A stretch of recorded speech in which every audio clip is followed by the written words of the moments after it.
आखिरकार वही हुआ जिसकी उम्मीद जताई जा रही थी।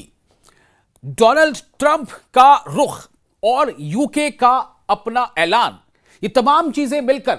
नेतन्याहू के लिए किसी रात के बुरे ख्वाब से कम नहीं है। जी हां, बेन्यामिन नेतन्याहू ने सोचा तो कुछ और था कि गजा की पट्टी पर इस तरह से कब्जा होगा, एडम अकॉर्ड के तहत वो कुछ और ही नक्शा बना देंगे। लेकिन जिस तरह से हमास की अपनी कोशिश जारी रही, वो इस्राएली फौज से लड़ता रहा, जिस तरह से फिलिस्तीन और गजा के लोगों ने अपनी जद्दोजहद जारी रखी, अपने वतन को न छोड़कर जाने की जो उनकी कोशिश थी, उसको लेकर लगातार वो जुल्म सहते रहे, भूखे रहे, गोलियां खाते रहे, बम उनके ऊपर बरसते रहे, लेकिन उन्होंने गजा को अपना वतन मानने से इनकार नहीं किया। वो गजा को छोड़कर जाने से बचते रहे, जाने गंवाई, अपने खानदान के लोगों की जानें चली गई, बच्चों को खोया, बहनों को खोया, माओ को खोया, बाप को खोया, बाप ने बेटे खोए, बाप ने बच्चियां खोई, लेकिन अपने वतन से मोहब्बत, अपनी सरजमीन से मोहब्बत और अपनी सरजमीन को ना छोड़कर जाने की जो कोशिश थी, ये जो जद्दोजहद थी, वो अब रंग ला रही है।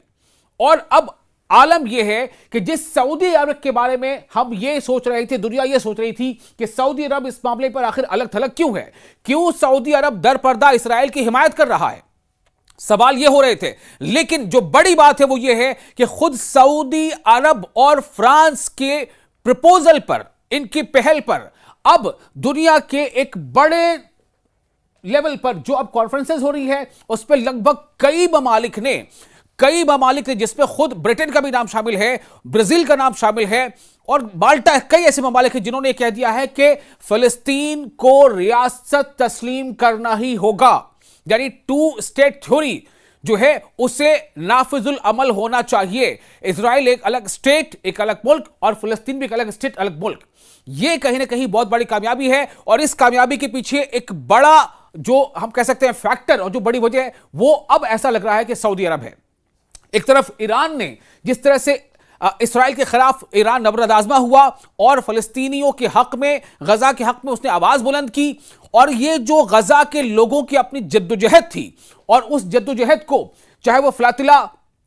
शिप रहा हो या तमाम ऐसे दुनिया के लोग जो इंसानियत और हमदर्दी के नाते गजा के लोगों के हक में खड़े हो गए, वो अपने अपने मुल्कों में मुजाहरे करते देखे गए, अपने अपने मुल्कों के पुलिस से नबरद आजमा होते देखे गए, लेकिन गजा के लोगों के हक में आवाज उठाना उन्होंने नहीं छोड़ा। और इसी का नतीजा है कि कई मुल्कों ने इस्राइल पर अब यह दबाव और ज्यादा तेज कर दिया है।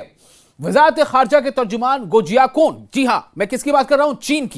चीन की वजारत खारजा के तर्जुमान गो जियाकोन ने भी बीजिंग में एक प्रेस ब्रीफिंग में कहा कि 2 रियासती हल ही, यानी 2 स्टेट थ्योरी, 2 रियासती हल ही फिलिस्तीन के मसले को बुनियादी तौर पर हल करने का वाहिद रास्ता है।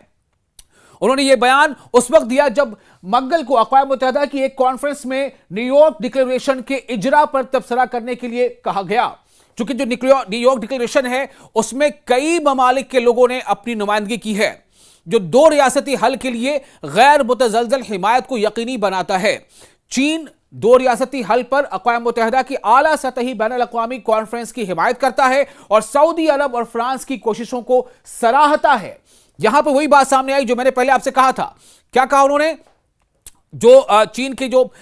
वजीर खारजा यानी वजारत खारजा की तर्जुमान है, उनका यह कहना था कि चीन 2 रियासती, यानी इजराइल एक अलग स्टेट, फिलिस्तीन अलग स्टेट। इजराइल की कोशिश क्या थी कि फिलिस्तीन को सफ़े हस्ती से एक तरह से खत्म ही कर दिया जाए। तो चीन ने कहा कि चीन 2 रियासती हल पर अक़वाम मुत्तहिदा की आला सतही बैनुल अक़वामी कॉन्फ्रेंस की हिमायत करता है और सऊदी अरब और फ्रांस की कोशिशों को सराहता है। इजलास फिलिस्तीन के मसले पर मजीद बैनुल अक़वामी इत्तेफ़ाक़ राय पैदा करता है, यानी ये जो कॉन्फ्रेंस हो रही है, और 2 रियासती हल के साथ सियासी हल के लिए एक मजबूत पैगाम भेजता है, जिसका चीन ने खैर मकदम किया है। गजा की पट्टी और मगरबी किनारे दोनों में हुक्मरानी को आगे बढ़ाने के लिए फिलिस्तीनियों पर हुकूमत करने के उसूल को बरकरार रखना और उसकी हुकूमत साजी में फिलिस्तीनियों की मदद करना और अमन की हिफाजत के लिए 2 तरफा हल को अपनाना ताउन पर मबनी है, उस पर बेस्ड है और सलामती के लिए पायदार नुक्ते नजर मशरिक़ वुस्ता में देर पा अमन के हुसूल के लिए जरूरी है। ऐसा चीन के तर्जुमान का कहना था।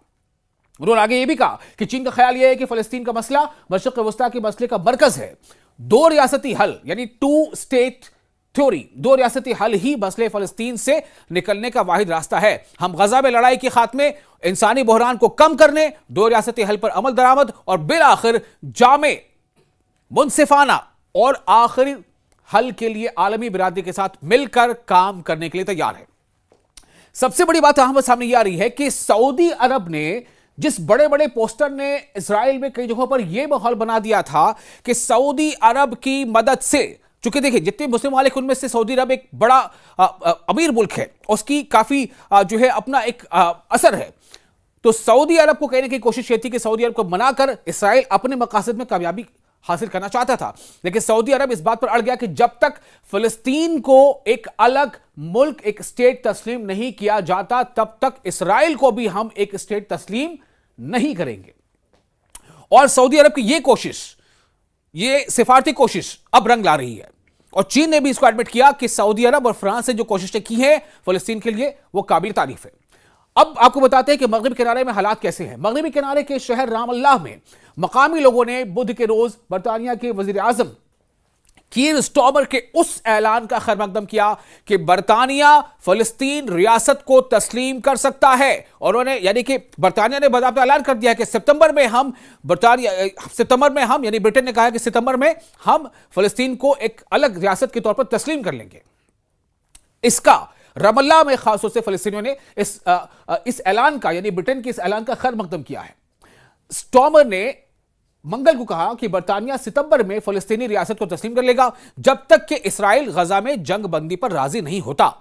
अक़वाम मुत्तहिदा को इमदाद पहुंचाने की इजाजत नहीं देता और तवील मुद्दती अमन के लिए दीगर इक़दाम उठाता है।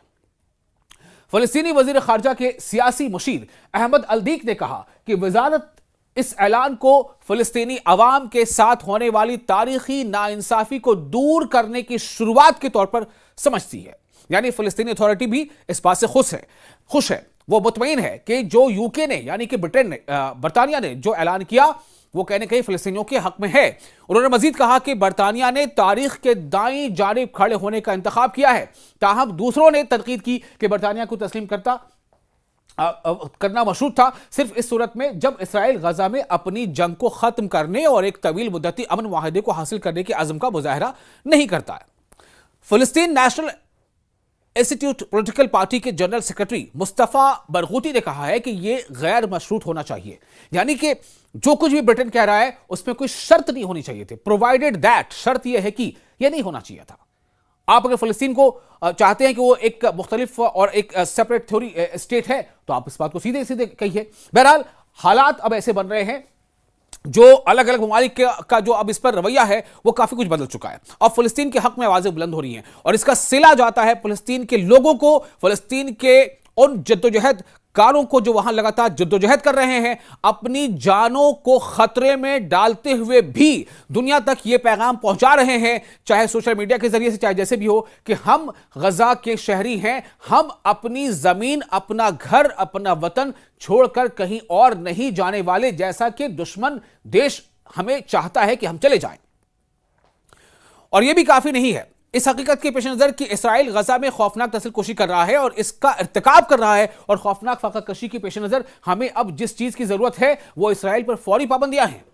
यानी कि रमल्ला के लोग, यानी फिलिस्तीन के कुछ लोगों का यह मानना है कि जो कुछ भी ऐलान किया है यूके ने वो एक शर्त के साथ है, होना ही चाहिए था कि वो बिला शर्त हो और जल्द से जल्द इस्राइल पर ज्यादा दबाव बने, इस तरह का हो। रामल्लाह की सड़कों पर एक रिहायशी ने कहा कि बरतानिया की तरफ से फिलिस्तीनी रियासत को तस्लीम करने को एहसान के तौर पर नहीं देखा जाना चाहिए। रमल्ला की रिहायशी सना जगा ने कहा है कि यह बरतानिया की तरफ से हमारा हक है। कीर स्टार्मर जो इस मामले पर बढ़ते हुए घरेलू दबाव में है, क्योंकि गजा में भूख के मनाजर बहुत से बरतानियों को खौफजदा कर रहे हैं और उन्होंने वहां की सूरत हाल पर तबादला ख्याल के लिए मौसम गर्मा में काबीना का एक नादिर इजलास भी बुलाया है। यह पीर के रोज स्कॉटलैंड में होने वाली मुलाकात के दौरान सदर डोनाल्ड ट्रंप के साथ बहरान पर बातचीत के बाद सामने आया। ट्रंप ने पीर के रोज सहाफियों को बताया कि उन्हें स्टार्मर के फिलिस्तीनी रियासत के बारे में मकाम लेने यानी स्टैंड लेने पर कोई इतराज नहीं है। ट्रंप ने भी कुछ ऐसे इशारे दिए हैं, ट्रंप ने भी कुछ ऐसी बातें कही हैं, नेतन्याहू को कहा है कि यह स्टार्वेशन क्या है, कैसा है, इसे रुकना चाहिए। मंगल को अमेरिका वापसी की प्रवास पर ट्रंप ने कहा कि दोनों ने कभी भी बरतानिया की तरफ से मुमकिन तौर पर फिलिस्तीनी रियासत को तस्लीम करने पर बात नहीं की। अब आपको बताते हैं कि दरअसल यह सब कुछ क्यों हो रहा है। यह इसलिए हो रहा है कि आलमी सतह पर हर अलग अलग मुल्क के जो लोग हैं, जिन्हें हम कहते हैं द पीपल, लोग, आम लोग, उन्होंने इस बात को समझा कि किस तरह से तारीख की बदतरीन बर्बरियत, की बदतरीन जुल्म और ज्यादती इसराइल कर रहा है, जब वो लोगों को एक तरह से घेराबंदी में लेकर उन्हें घेर कर उनके ऊपर बम बरसा रहा है, उन पर गोलियां चला रहा है। और जब वो लोग एड्स लेने के लिए या फूड कलेक्ट करने के लिए एड सेंटर्स पर या फूड सेंटर पर जाते हैं तो उन पर भी गोलियां चलाई जाती हैं। और वहां से जो मनाजिर सामने आए हैं, जो तस्वीरें सामने आती रही हैं, जो सोशल मीडिया के जरिए दुनिया के कई हिस्सों तक जा रही है, जिसमें नंगे भूखे बच्चों की तस्वीरें हैं जो बिल्कुल एक हड्डियों का ढांचा बन चुके हैं, उनके जिस्म बोसीदा हो गए हैं, उनके जिस्म में जान नहीं बची है। इसने लोगों को, हसास लोगों को मुतहर्रिक कर दिया और इसके नतीजे में अलग अलग मुल्कों में जबरदस्त प्रोटेस्ट हो रहे हैं फिलिस्तीनियों के हक में, मुजाहिरे हो रहे हैं इसराइल के खिलाफ, और इसकी वजह कर कई मुल्कों की जो हुकूमतें हैं उन पर एक दबाव है। और इसी दबाव का नतीजा है कि आज ये न्यूयॉर्क डिक्लेरेशन के नाम पर जो कॉन्फ्रेंस हो रही है, उसमें कई मुल्कों के लोगों ने फिलिस्तीन के हक में बातें की हैं। फ्रांस के साथ बरतानवी तस्लीम बड़ी हद तक अलामती होगी, यानी एक तरफ फ्रांस भी ये मान रहा है, बरतानिया भी ये मान रहा है, लेकिन ये इसराइल के खिलाफ वसीतर यूरोपीय और आलमी तब्दीली का हिस्सा है और तनाज़े के खात्मे के लिए सिफारती दबाव बढ़ा सकता है। तो ये एक बदलता हुआ रुझान है जो फिलिस्तीनियों के हक में है। अब आगे बताते हैं कि फिलहाल वहां पर क्या हालात हैं। फिलिस्तीन में हालात दरअसल हैं कैसे। फिलिस्तीन में अभी एयर ड्रॉप्स जारी हैं, यानी कि आसमान से, तैयारे के जरिए से आसमान से कुछ गिराना। क्या गिराना? Food packets, medicine, kits. तो एनक्लेव में जो पूरा जो एरिया है, जहां पर अभी एक तरह से हिसार में, यानी कि बाड़े बंदी करके वहां तकरीबन 2 मिलियन लोगों को वहां रखा हुआ है, उन्हें खाने पीने की किल्लत है, चूंकि जो फूड ट्रक्स हैं, 8 ट्रक्स, उन्हें सरहद पर रोका हुआ है इसराइल ने, उन्हें फिलिस्तीन में अंदर आने की इजाजत नहीं है। तो एनक्लेव में भूख के बढ़ते हुए बहरान पर बढ़ते हुए दबाव के दरमियान बुध को भी कुछ तैयारों के जरिए गजा की पट्टी पर इंसानी इमदाद की तरसील जारी रही और कुछ फूड एड्स ट्रक्स भी वहां पर, कुछ यानी जो बहुत कम है तादाद में, जो 5 से 6% ही हैं, उनको भी एंट्री दी गई है। देर अल बलाह और खान यूनिस के ऊपर आसमान पर इमदादी देखी गई कि इमदादी फूड पैकेट्स आ रहे थे। इसराइल ने हफ्ते के आखिर में इमदाद के बहाव को बढ़ाने के लिए कई इक़दामात का ऐलान भी किया, जिसमें तौसीह शुदा इंसानी राहदारी और बैनुल अक़वामी इमदाद में कमी शामिल है। यानी कि जो बैनुल अक़वामी इमदाद हो रहा है वो भी उसको तेजी किया जाए, जो कमी उसको थोड़ा सा बढ़ाया जाए। आप देखिए किस तरह के हालात है, क्या नफ्सी का आलम है। आप सोचें, बूढ़े बच्चे खाने को नहीं मिल रहा उन्हें। किसी को खाना अगर मिल जाए तो बहुत बड़ी बात हो जा रही है, किसी को आटे की बोरी मिल जाए छोटी सी, वो घर पहुंच जाए तो बहुत बड़ी बात हो जा रही है। अक़वाम मुत्तहिदा के हुक्काम का कहना है कि जमीनी सतह पर अब तक बहुत कम तब्दीली आई है और बहुत कुछ करने की जरूरत है। ये एयर ड्रॉप्स खुराक के बहरान पर मारूफ बैनुल अक़वामी अथॉरिटी के मंगल के रोज कहने के बाद सामने आए हैं कि गजा की पट्टी में इस वक्त कहत की बदतरीन सूरत हाल चल रही है, जिसने फौरी कार्रवाई के बगैर बड़े पैमाने पर मौत की पेशगोई कर दी है। अक़वाम मुत्तहिदा के इदारों और इमदादी ग्रुपों ने तवील अरसे से इमदाद में कमी के बारे में शुकूक और शुबहात का इजहार किया है। तो अब इन बदलते हालात के बीच फिलिस्तीनियों के लिए एक खबर यही है, हालात बदल रहे हैं। देखना अहम यह होगा कि आखिर ये फैसला फिलिस्तीनियों के हक में कब तक आता है और किस तरह आता है।